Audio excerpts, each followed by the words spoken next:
Hello, welcome. Today we're doing a tech review, a little bit different for this channel, but we're going to be starting to do a couple of more tech reviews here as well. It's the first of many.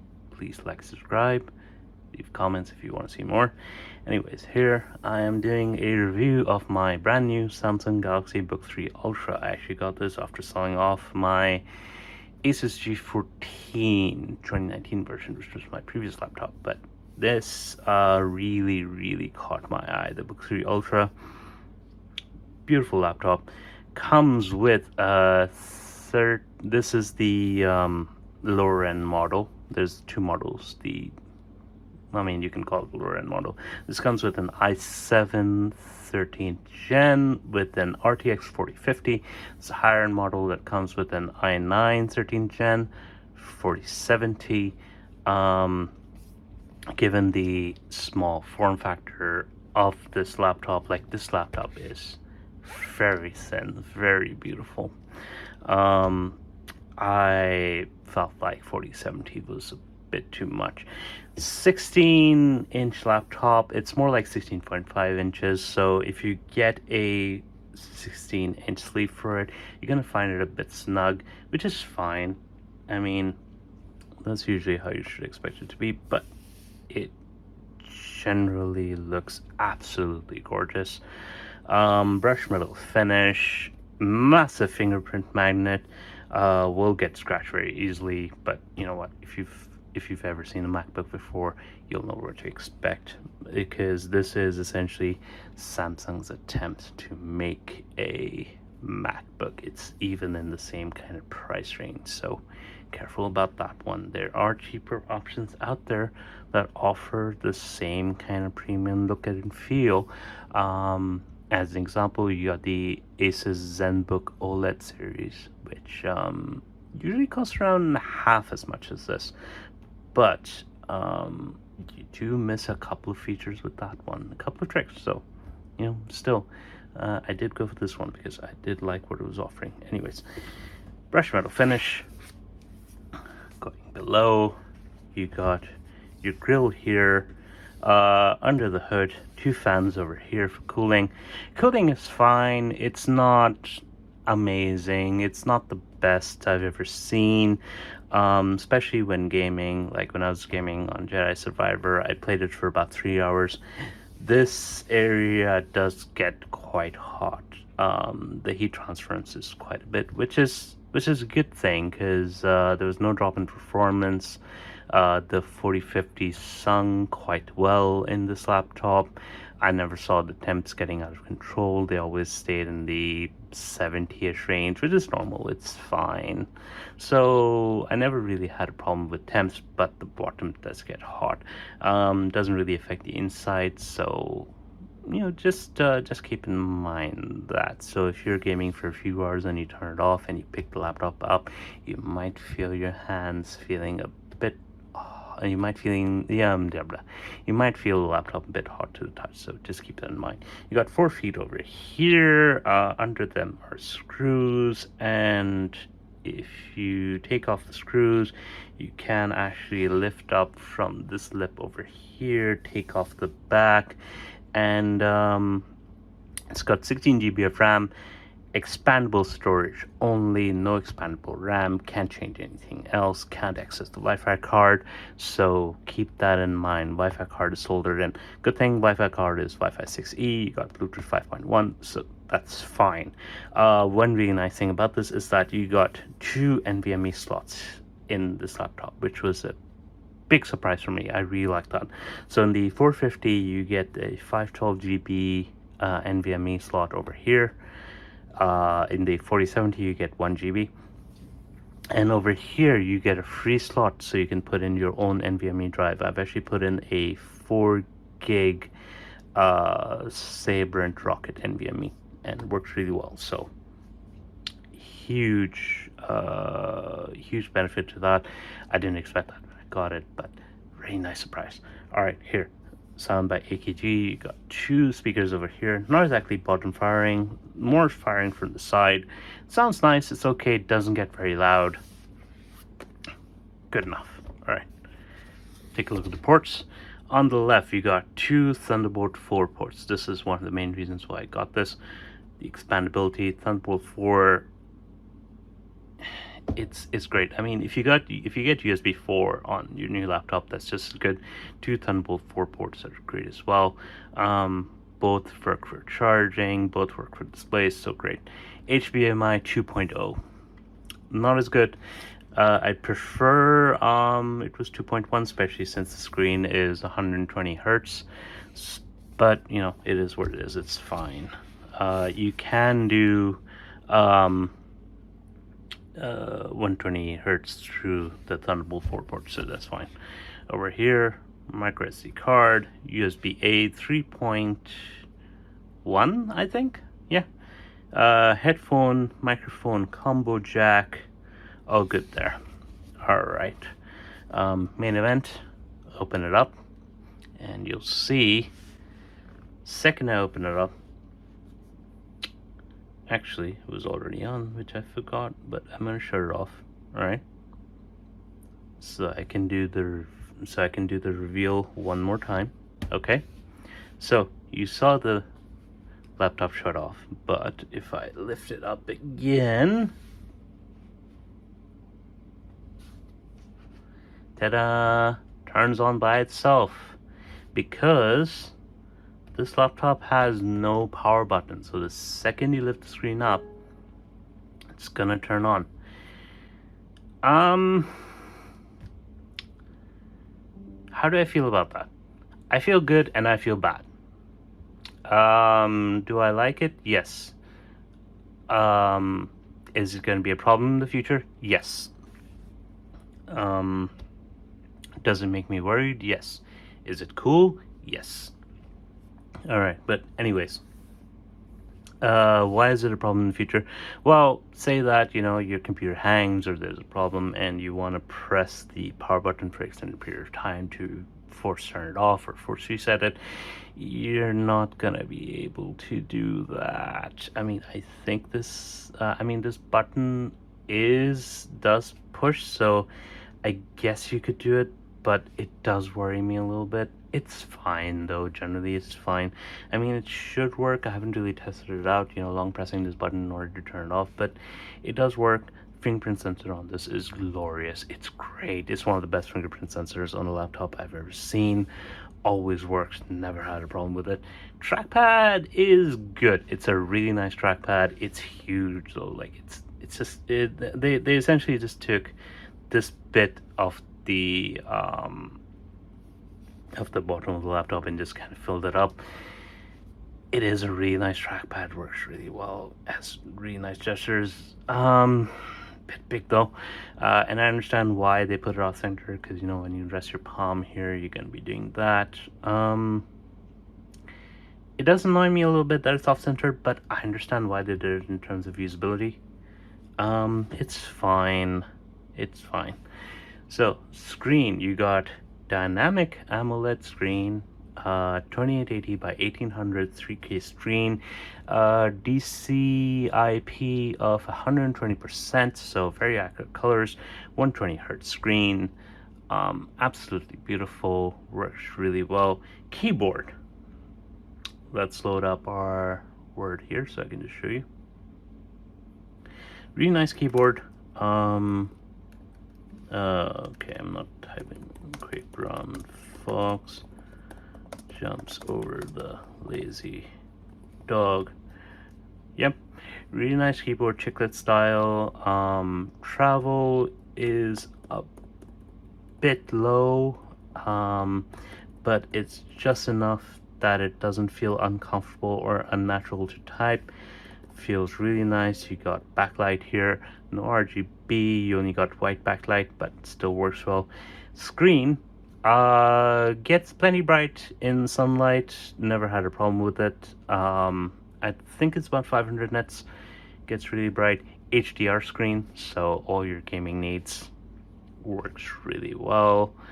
Yeah, so comes with loads of Samsung software. So I'll just load one up here. So one of the nice bits of software that it actually comes with is Samsung Update.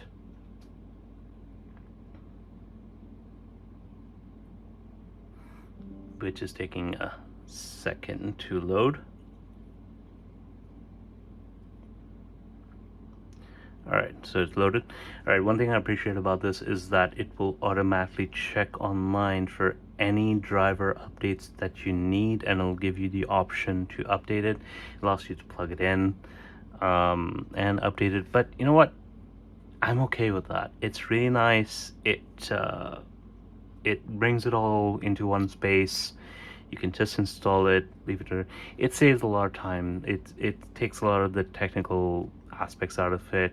It even updates your screen drivers, your display drivers. I'm okay with it.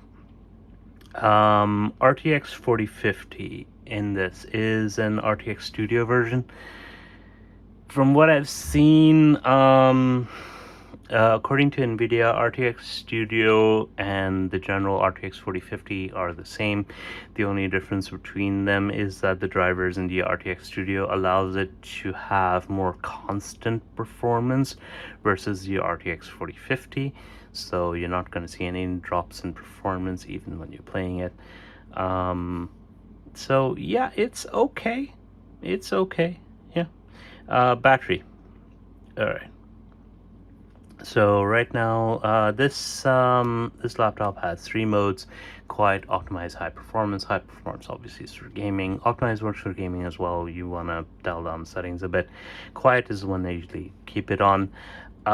In terms of battery life, I've forgotten the battery in here. Let me see.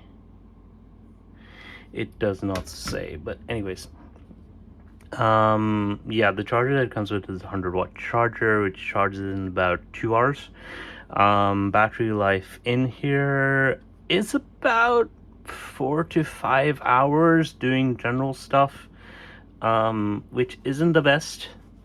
I'll admit, like, I expected more of it. You know, they were like claiming like 10 hours battery life and blah blah blah, and I was just like, oh, that's cool. And then, you know, you start using it and you're like, you get 3 to 4 hours out of it, and it's kind of disappointing. I mean, yeah, I am like pushing the performance a little bit, pushing the screen brightness a little bit, but I mean, you kind of expect to, you know. But it's alright, it works. 3-4 hours is still fine. You don't get the MacBook's 10 plus hours and stuff, but it's okay. Really nice couple of Samsung software stuff in here, but a lot of it is really nice. I've been generally using this laptop when I'm traveling, gaming, editing videos, that sort of stuff. I use Vegas on this. Works really well. Absolutely no problems. The Thunderbolt 4 ports have no problems. I use the Caldigit Thunderbolt 3 dock on it. Go away, AVG. No problems. Speakers work well. Bluetooth works well. Everything works well. All right. So that's the positives. Now the negatives. Of course, one of the negatives is the battery life. I mean, the battery life's going to go down. And if you start using the GPU, battery life's going to eke down quite a bit more. So yeah, that's an issue that I'm not a fan of.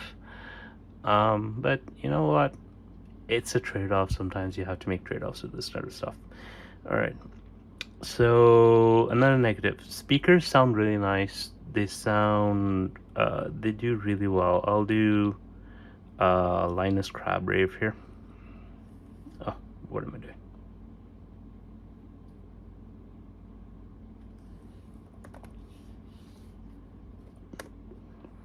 So if I do Linus Media takes Crab Rave here.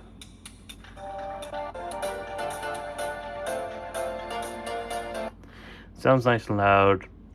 It's fine. Doesn't get stupendously loud. Again, backlight doesn't get stupendously bright, but it's good enough. It's about the level you expect it to be.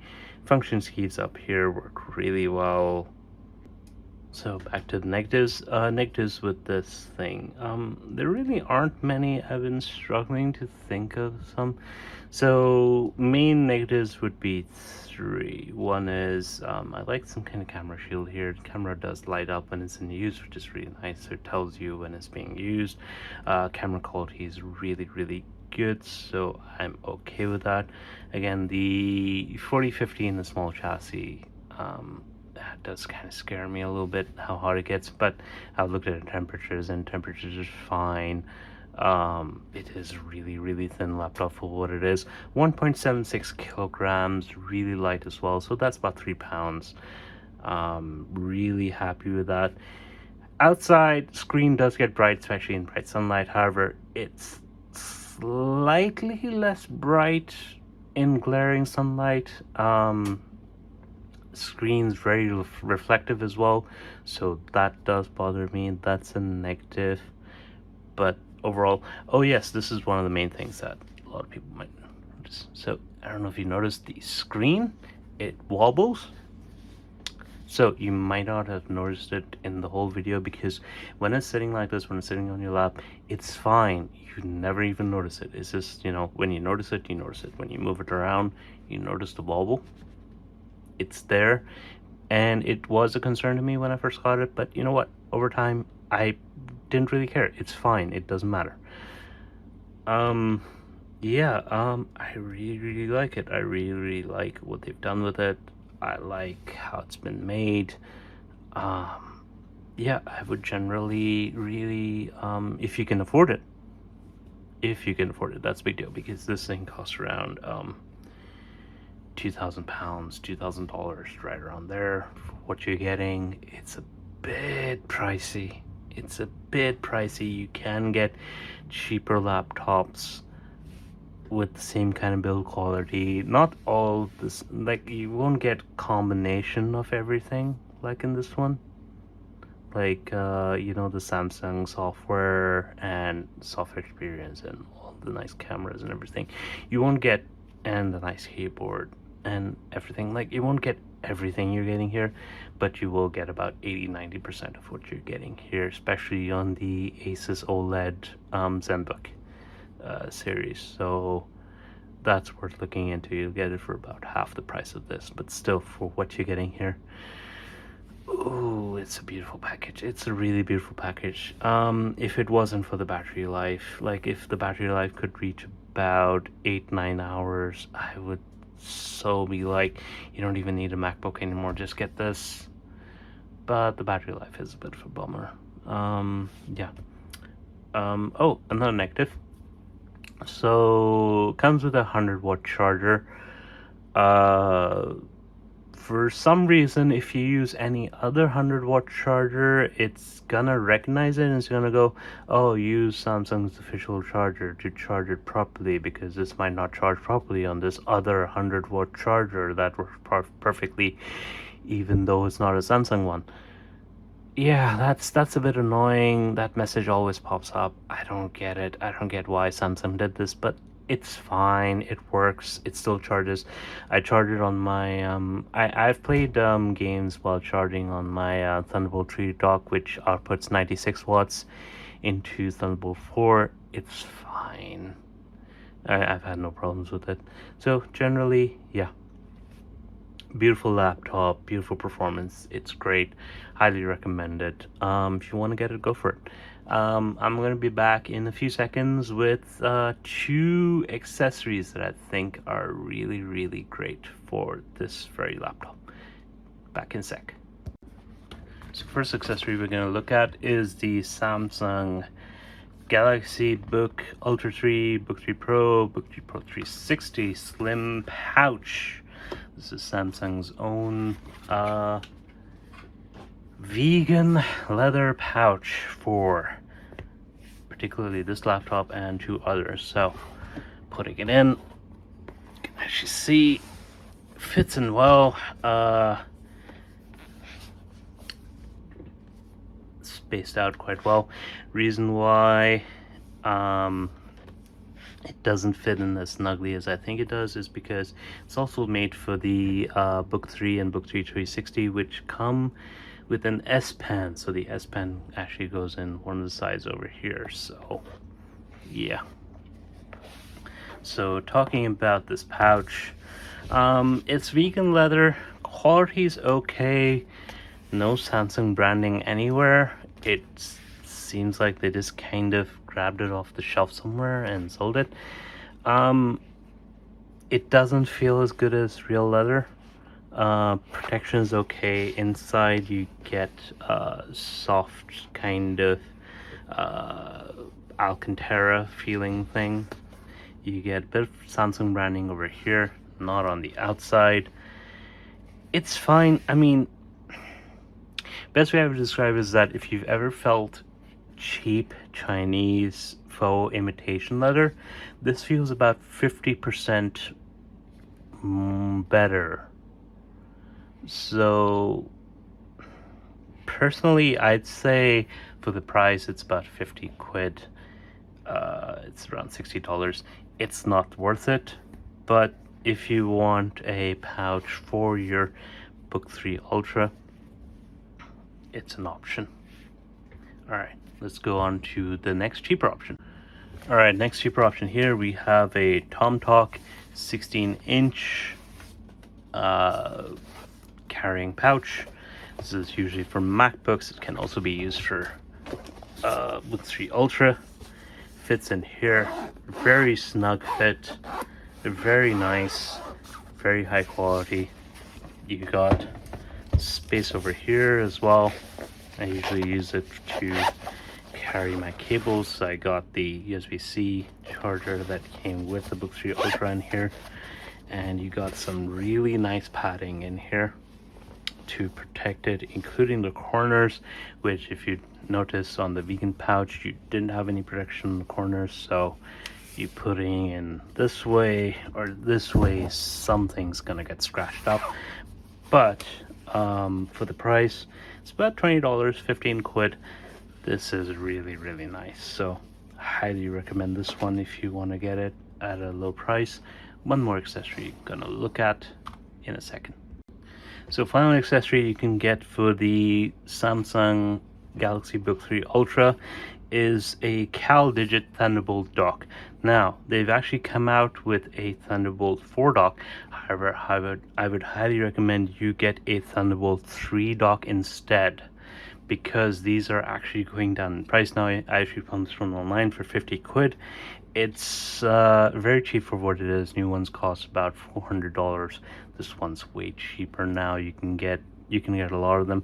A lot of them come without power adapters, which is weird, but you can buy the power adapters online for $20 or something, so, or about 20 quid. So you can go that route as well. I got mine with the power adapter, so I thought it was a really good deal.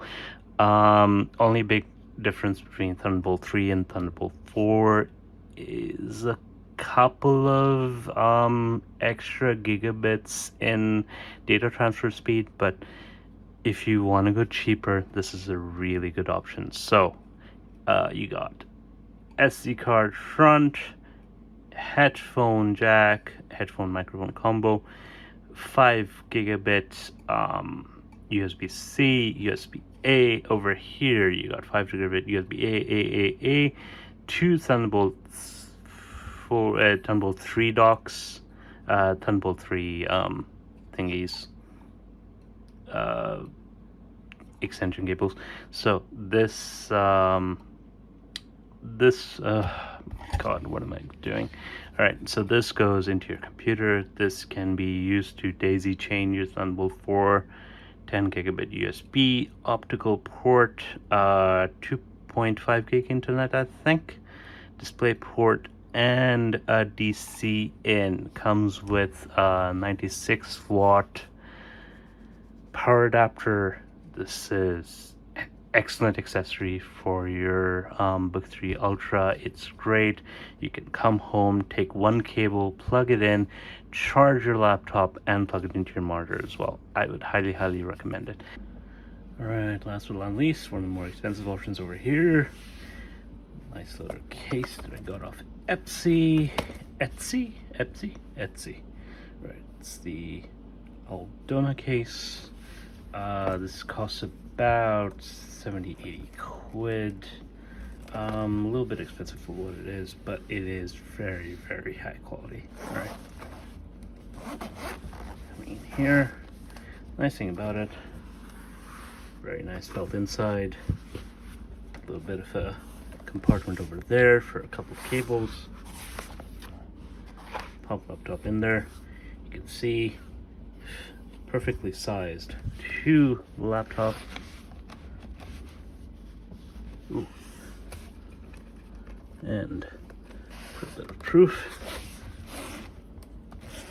Yep, fits it. Very snug inside. You can see him pushing in. It's literally no bend. A little bit of cushioning there at the back, a little bit of cushioning in the front. That's about it. It's very nice. That's it, guys. Thank you for watching the video. This was a video of the Samsung Galaxy Book 3 Ultra.